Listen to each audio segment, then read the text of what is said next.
Hello guys, this is Naman Pathak and welcome to all in Digital Vidyapeeth. Guys, in this video we will talk about some important MCQs based on the topic mathematical primaries for lossless compression, introduction to information theory, models like physical model, probability model, Markov's model and composite source model. So basically हम आज की इस video में कुछ important topics पर MCQs discuss करेंगे और उनको पूरा कम्प्लीटली एक्सप्लेन करने के साथ साथ उसको समझेंगे। पिछले वीडियो में हमने यूनिट 1 के ही कुछ और इम्पॉर्टेंट जो टॉपिक्स थे इससे पहले वाले वो डिस्कस किए थे, उनकी लिंक मैंने डिस्क्रिप्शन बॉक्स में दे दी है और आई बटन में भी आ रही होगी, आप वहाँ से जाकर चेक कर सकते हैं। और मैंने पहले भी बोला था कि मैं पॉसिबल जितने भी MCQs बन सकते हैं किसी भी टॉपिक में से मैं वो सारे बना रहा हूँ। MCQs की लेंथ बहुत ज़्यादा लंबी है इसलिए मैं उनको एक ही वीडियो में मर्ज नहीं कर रहा हूँ, नहीं तो मैं अगर पूरी यूनिट 1 की ही वीडियो बनाने बैठा तो लगभग उसमें 70+ MCQs हो जाएंगे और उनकी वीडियोस की लेंथ जो होगी वो काफ़ी ज़्यादा बड़ी हो जाएगी। तो बिना टाइम को वेस्ट करते हुए हम अपने टॉपिक की तरफ बढ़ते हैं और MCQs को डिस्कस करते हैं। तो अपना जो पहला MCQ है, which one of the following measure of the uncertainty associated with a random variable. तो इसमें से हमें ये बताना है कि कौन सी ऐसी टर्म है जो हमारी किसी भी रैंडम वेरिएबल से जुड़ी हुई अनसर्टेनिटी को फाइंड आउट करती है। तो इसका आंसर बी होगा, एंट्रोपी। सेकेंड क्वेश्चन की तरफ मूव करते हैं। A representation compresses a 10 MB file to 2 MB find compression ratio. तो इससे रिलेटेड हमने पिछली वीडियो में भी डिस्कस किया था और बेसिकली हम क्या करेंगे, कंप्रेशन रेशो निकालने के लिए number of bits required to represent the data before compression divided by number of bits required to represent the data after compression. तो यहाँ पर गिवन दोनों ही वैल्यूज हैं। बिफोर कंप्रेशन हमें जो गिवन है वो 10 MB है और आफ्टर कंप्रेशन जो है वो 2 MB है। तो अगर मैं 10 डिवाइडेड बाई 2 करूंगा और उसको सिंपलेस्ट फॉर्म में लाने की कोशिश करूंगा तो वो आ जाएगा 5:1। इसी वजह से जो मेरा करेक्ट ऑप्शन रहेगा वो डी रहेगा। थर्ड क्वेश्चन की तरफ मूव करते हैं। शैनन डिफाइंड ए क्वांटिटी कॉल्ड डैश। तो शैनन ने कौन सी क्वांटिटी को डिफाइन किया था, वो है हमारी सेल्फ इंफॉर्मेशन। करेक्ट ऑप्शन है सी। फोर्थ क्वेश्चन की तरफ मूव करते हैं। विच मॉडल और models approaches for building mathematical model. तो इनमें से कौन से मॉडल या फिर ऐसे मॉडल्स हैं जो हमें किसी भी मैथमेटिकल मॉडल को बिल्ड करने में हेल्प करते हैं। तो वो सारे ही हमारे मॉडल हैं, चाहे वो फिजिकल मॉडल हो, चाहे वो प्रोबेबिलिटी मॉडल हो, चाहे वो मार्कोव मॉडल हो, चाहे वो कंपोजिट सोर्स मॉडल हो। चारों ही मॉडल हमारे मैथमेटिकल मॉडलिंग की बिल्डिंग में हेल्प करते हैं। फिफ्थ क्वेश्चन की तरफ मूव करते हैं। If we know something about the physics of the data generation process we can use that information to construct a model which model suggest this statement. तो अगर हमें किसी भी डेटा जनरेशन प्रोसेस की फिजिक्स के बारे में पता हो तो हम क्या कर सकते हैं, उस इंफॉर्मेशन का यूज करके किसी भी मॉडल को कंस्ट्रक्ट कर सकते हैं। तो ये बताना है कि कौन सा मॉडल ये स्टेटमेंट को सजेस्ट करता है। तो ये हमारा फिजिकल मॉडल को सजेस्ट करता है। अगर आपको इससे रिलेटेड कोई भी डिटेल्ड वीडियो चाहिए तो मैं उसकी लिंक आपको डिस्क्रिप्शन बॉक्स में दे दूंगा। ये मैंने अलग से वीडियो बना रखी है सारे मॉडल्स पे, probability model, Markov model, composite source model और फिजिकल मॉडल। नेक्स्ट क्वेश्चन की तरफ मूव करते हैं। Which model we could call as the ignorance model. तो ऐसा कौन सा मॉडल है जिसको हम इग्नोरेंस मॉडल बोलते हैं। तो ये हमारा प्रोबेबिलिटी मॉडल रहेगा, ऑप्शन बी करेक्ट है।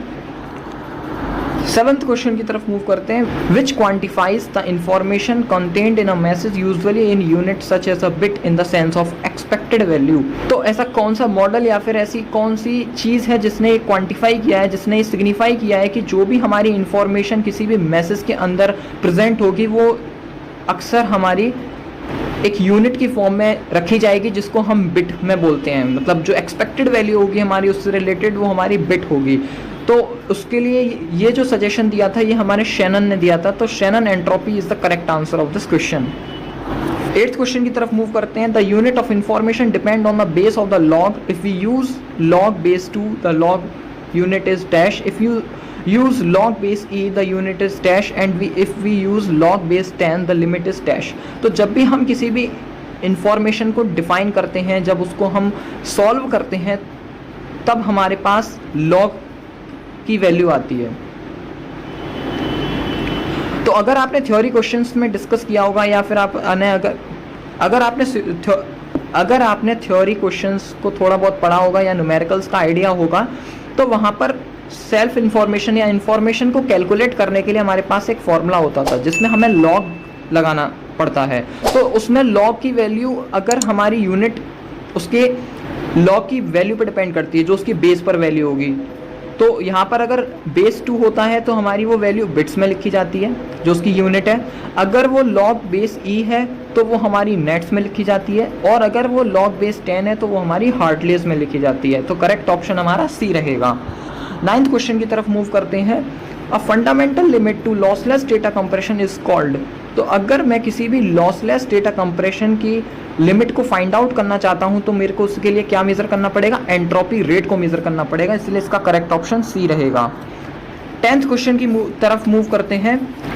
If the alphabet size is m is equals to 27, then what will be the entropy rate in the case of zero order model?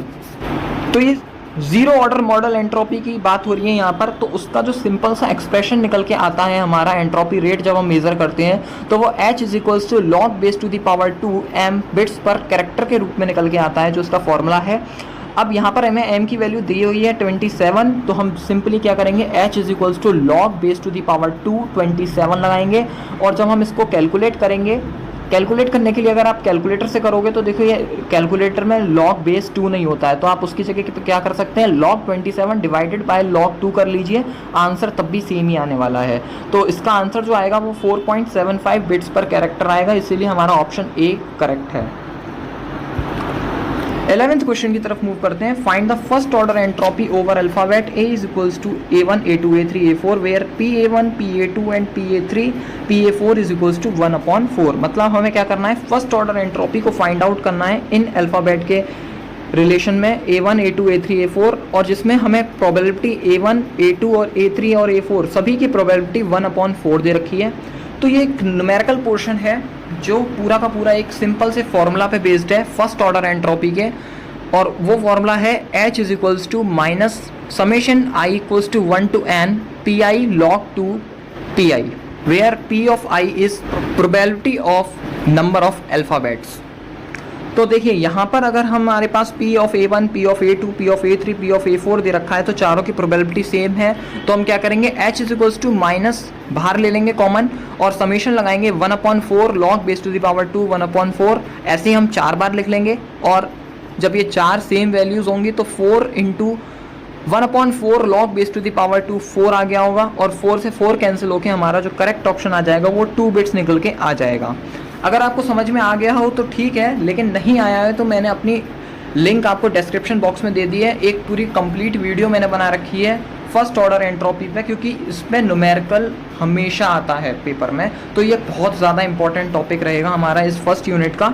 तो इसके क्वेश्चन आप जरूर देख के जाइए, चाहे वो MCQ बेस्ड हो, क्योंकि इतना कोई खास टाइम नहीं लगता इसको सॉल्व करने में। सिंपल सा एक फॉर्मूला है, उसमें वैल्यूज पुट करनी है और कैलकुलेट कर लेना है। तो उसकी लिंक मैंने आपको डिस्क्रिप्शन बॉक्स में दे दिया, आप वहाँ से जाके चेक कर सकते हो।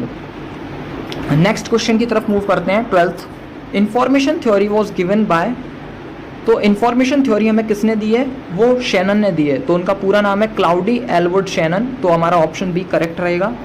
13th question, according to the Claude Elwood Shannon second theorem it is not feasible to transmit information over the channel with dash error probability although by using any coding technique. तो Claude Elwood Shannon second theorem ये बोलती है, उसके according ये हमारा निकल के आता है कि कोई भी हम इंफॉर्मेशन अगर ट्रांसमिट करते हैं किसी भी चैनल के ऊपर तो वो बिल्कुल भी हमारी फिजिबल नहीं रहेगी अगर उसके अंदर स्मॉल एरर प्रोबेबिलिटी होगी, फिर चाहे हम उसको किसी भी कोडिंग टेक्निक से कंप्रेस कर लें, लेकिन वो हमारी फिजिबल नहीं होगी। इसलिए जो इसका करेक्ट ऑप्शन रहेगा वो डी रहेगा, स्मॉल। 14th क्वेश्चन की तरफ मूव करते हैं। द एसेंशियल कंडीशन और conditions for a good error control coding techniques, तो इसमें से ये बतानी है कौन सी हमारी एसेंशियल कंडीशन है किसी भी कोडिंग टेक्निक के एरर को बताने के लिए। तो better error correcting capability, maximum transfer of information in bits per second, faster coding and decoding method. तो हमारे सारे ही ऑप्शंस करेक्ट हैं, क्योंकि अगर हम एक good error control coding technique चाहते हैं जिसमें हमारा एरर कम से कम हो और एक बेस्ट कोडिंग टेक्निक निकल के आए, तो उसके लिए हमारे पास कौन कौन सी एसेंशियल कंडीशन होनी चाहिए कि जितनी भी हमारी एल्गोरिथम है या टेक्निक है वो आसानी से हमारे एरर को करेक्टली डिटरमाइन कर सके जल्दी से, और ज़्यादा से ज़्यादा इंफॉर्मेशन हमारी सेकंड्स में ट्रांसफ़र हो सके बिट में, और जो एनकोडिंग और डिकोडिंग हो किसी भी मेथड के थ्रू वो फास्ट हो। तो इसलिए हमारा करेक्ट ऑप्शन डी रहेगा 14 वाले का। 15th क्वेश्चन की तरफ मूव करते हैं। Find the first order entropy over alphabet A is equals to A1 A2 A3 A4 where probability of A1 is equals to 1/2, probability of A2 is equals to 1/4 and probability of A3 and A4 is 1/8। तो हमें again first order entropy निकालनी है और इससे पहले मैं discuss कर चुका हूँ इसका formula H is equals to minus summation I equals to 1 to n where P of I log base to the power 2 P of I। इसमें हम सारी प्रोबेबिलिटी की वैल्यूज़ को पुट करेंगे, सॉल्व करेंगे और आंसर निकल के आ जाएगा। मैंने सेम न्यूमेरिकल्स जो इस MCQ में डाले हैं लिस्ट में वो सारे मैंने सॉल्व कर रखे हैं बाय हैंड, तो आप वहाँ पर जाके देख सकते हैं बिल्कुल और सारे न्यूमेरिकल्स को समझ सकते हैं। तो इसका जो करेक्ट ऑप्शन निकल के आएगा वो 1.75 बिट निकल के आएगा। Correct option is A. 16th question की बात करते हैं। If the PE is equals to 1 it means event. तो अगर ये मैथमेटिक्स से रिलेटेड क्वेश्चन है और ये प्रोबेबिलिटी मॉडल में भी आ जाता है कि अगर हमारे किसी भी इवेंट की प्रोबेबिलिटी 1 होती है तो इसका मतलब क्या है कि हमारा जो इवेंट है वो हमेशा अकर होगा। और अगर यहीं प्रोबेबिलिटी ऑफ ई की वैल्यू 0 होती तो इसका आंसर निकल के आता does not occur. 17th question की तरफ मूव करते हैं। Select the correct from the following statement. Space saving defined as the reduction in size relative to the uncompressed size. Lossy compression is best suited for situation where some loss of detail is tolerable specially it will not be detectable by a human. तो इसमें से ये बताना है कौन सी statement हमारी correct है। अगर मैं स्पेस सेविंग की डेफिनेशन देखूं तो बिल्कुल करेक्ट है, क्योंकि वो क्या बताती है, स्पेस सेविंग का क्या मतलब है कि किसी भी फाइल के साइज को रिड्यूस कर देते हैं किसके रेस्पेक्ट में, एक अनकम्प्रेस्ड साइज के रेस्पेक्ट में। तो बेसिकली जो स्टेटमेंट हमारी फर्स्ट है वो करेक्ट है। और दूसरी स्टेटमेंट की बात करूं जो लॉसी कंप्रेशन से रिलेटेड है तो ये बिल्कुल सही है कि लॉसी कंप्रेशन टेक्निक हम उस जगह पे बिल्कुल अच्छी तरीके से अप्लाई कर सकते हैं जहां पर हमारी कोई इंफॉर्मेशन अगर लॉस हो भी जाती है तो सहनीय है। ये वहां पर हम लॉसलेस कंप्रेशन को बिल्कुल यूज़ नहीं कर सकते और इस तरीके से हमारा जो लॉस ऑफ डिटेल हो कि जो सामने वाला है हमारे ह्यूमन बींग्स जब उसको देखेंगे तो वो डिटेक्ट ही नहीं कर पाए कि यहाँ पर कुछ भी इंफॉर्मेशन का लॉस हुआ था। इसका मैंने एग्जांपल भी पिछली वीडियो में दिया था कि अगर मैं किसी भी टेक्स्ट को कंप्रेस कर देता हूँ तो अगर उसमें से एक वर्ड या फिर मेरी एक लाइन रिमूव हो गई, कंप्रेस्ड करते वक्त अगर वो रिमूव हो गई तो पूरा का पूरा मीनिंग चेंज हो जाएगा उस पैराग्राफ का। लेकिन अगर मैं किसी भी ऑडियो और वीडियो को कंप्रेस करता हूँ या फिर किसी भी स्पीच को कंप्रेस करता हूँ तो वहाँ पर ऐसी प्रॉब्लम देखने को नहीं मिलेगी। जैसे अब मैं ये वीडियो को बना रहा हूँ, अगर मुझे इसमें कोई गलती होती है तो मैं उसको कंप्रेस कर दूंगा, मैं उसको ट्रिम कर दूंगा और वो चीज़ आप बिल्कुल नहीं जज कर पाओगे कि मेरे से वहाँ पर गलती हुई थी। तो ये होता है हमारा एक लॉसी कंप्रेशन का एग्जाम्पल। तो ये हमारी दोनों ही स्टेटमेंट करेक्ट है, इसलिए ऑप्शन सी हमारा रहेगा, both are true. 18th question की तरफ मूव करते हैं। Calculate the amount of information contained in a weather forecast if the probability include normal rain, fog, windy, hot if the respective probabilities are this one and this one. तो हमें क्या करना है, amount of information basically entropy calculate करनी है जिसको हम amount of information के नाम से भी जानते हैं। और ये वेदर फॉरकास्ट में गिवन है और उसकी जो प्रोबेबिलिटीज़ हैं, मतलब नॉर्मल की जो प्रोबेबिलिटी है वो 0.80 है, रेन होने की प्रोबेबिलिटी 0.10 है, फॉग की प्रोबेबिलिटी 0.04 है और विंडी और हॉट की जो प्रोबेबिलिटी है वो 0.03 मतलब इक्वल है। तो सेम जैसे हमने अभी ऊपर दो न्यूमेरिकल्स डिस्कस किए हैं एंट्रोपी से रिलेटेड, सेम यहाँ पर सेम बिल्कुल होना है। तो इसलिए इसका जो करेक्ट ऑप्शन रहेगा वो 18.36 बिट्स रहेगा। आप इसको कैलकुलेट करिएगा और आंसर निकल के आ जाएगा। 19th क्वेश्चन की तरफ मूव करते हैं। सेल्फ इन्फॉर्मेशन शुड बी, जो हमारी सेल्फ इन्फॉर्मेशन होती है वो हमेशा पॉजिटिव होती है, तो इसलिए करेक्ट ऑप्शन बी रहेगा। 20th क्वेश्चन की तरफ मूव करते हैं। For models used in lossless compression we use a specific type of Markov process called A. तो जब हम किसी भी लॉसलेस कंप्रेशन में मार्कोव मॉडल का यूज़ करते हैं तो वहाँ पर हम एक स्पेसिफिक टाइप की मार्कोव प्रोसेस का यूज़ करते हैं, उसका नाम बताना है। तो उस प्रोसेस का नाम होता है हमारी discrete time Markov chain. 21st question की तरफ मूव करते हैं। ASCII code uses the same number of bits to represent each symbol, such a code is called A. तो जो ASCII कोड है अगर वो सेम नंबर ऑफ बिट्स को रिप्रेजेंट करता है किसी भी सिंबल के लिए तो ऐसे कोड को हम क्या बोलते हैं। तो ऐसे कोड्स को हम फिक्स लेंथ कोड भी बोलते हैं, और फिक्स्ड का मतलब स्टैटिक भी होता है, इसलिए हम क्या बोलेंगे, ऑप्शन बी और ऑप्शन सी दोनों ही करेक्ट हैं, इसलिए ऑप्शन डी हमारा both B and C correct रहेगा। एग्जाम्पल अगर हम देखना चाहते हैं इसका, तो जैसे ए की अगर मैं बोलता हूँ 101010 है, और अगर बी की मैं बोलता हूँ तो वहाँ पर भी क्या होगी 010101 होती है, तो दोनों की जो कोड वर्ड लेंथ है वो हमारी क्या है 66 है, तो इसलिए हम क्या बोलेंगे फिक्स्ड लेंथ कोड या फिर स्टैटिक लेंथ कोड बोलेंगे। 22nd क्वेश्चन की तरफ मूव करते हैं। A variable length code is one whose dash. तो वेरिएबल लेंथ कोडिंग कौन सी कोडिंग होती है जिसकी कोड वर्ड लेंथ हमारी फिक्स्ड नहीं होती। जैसे अभी मैंने ऊपर वाले में डिस्कस किया कि ए और बी दोनों की कोड वर्ड लेंथ जो है वो फिक्स है, तो यहाँ पर अगर मैं ए की जो कोड वर्ड लेंथ है वो 01 है और बी की अगर कोड वर्ड लेंथ में देखूँ तो वो 101 है, तो यहाँ देखिए दोनों ए और बी दोनों की ही जो कोड वर्ड लेंथ है वो अलग अलग है, पहले वाले की 2 है और दूसरे वाले की 3 है, तो यहाँ पर क्या हो गया वेरिएबल लेंथ कोडिंग हो गई, क्योंकि यहाँ पे जो कोड वर्ड लेंथ है वो फिक्स नहीं है, कभी 2 हो रही है कभी 3 हो रही है, और अगर मैं आगे देखता हूँ और वो भी चेंज होती जाती है तो वहाँ पर वेरिएबल लेंथ कोडिंग आ जाएगा। 23rd क्वेश्चन की तरफ मूव करते हैं। तो जो हमारा सीक्वेंस होता है kth ऑर्डर मार्कोव मॉडल का वो क्या होता है p ऑफ xn और xn minus 1 to xn minus k is equals to p of xn और xn minus 1 to xn minus k and up till. तो जो वैल्यू है हमारी एक सेट के अंदर xn minus 1 to xn minus k, इसको हम क्या बोलते हैं, तो इसको हम स्टेट्स ऑफ द प्रोसेस बोलते हैं। ये जो xn माइनस 1 से लेके xn माइनस k तक का जो टर्म है इसको हम स्टेट ऑफ द प्रोसेस बोलते हैं, इसलिए ऑप्शन डी हमारा करेक्ट रहेगा।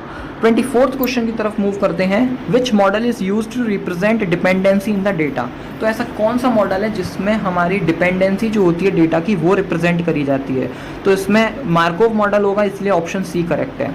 25th क्वेश्चन की तरफ मूव करते हैं। Which model suggest the decompressed data does not have to be exactly same as original data.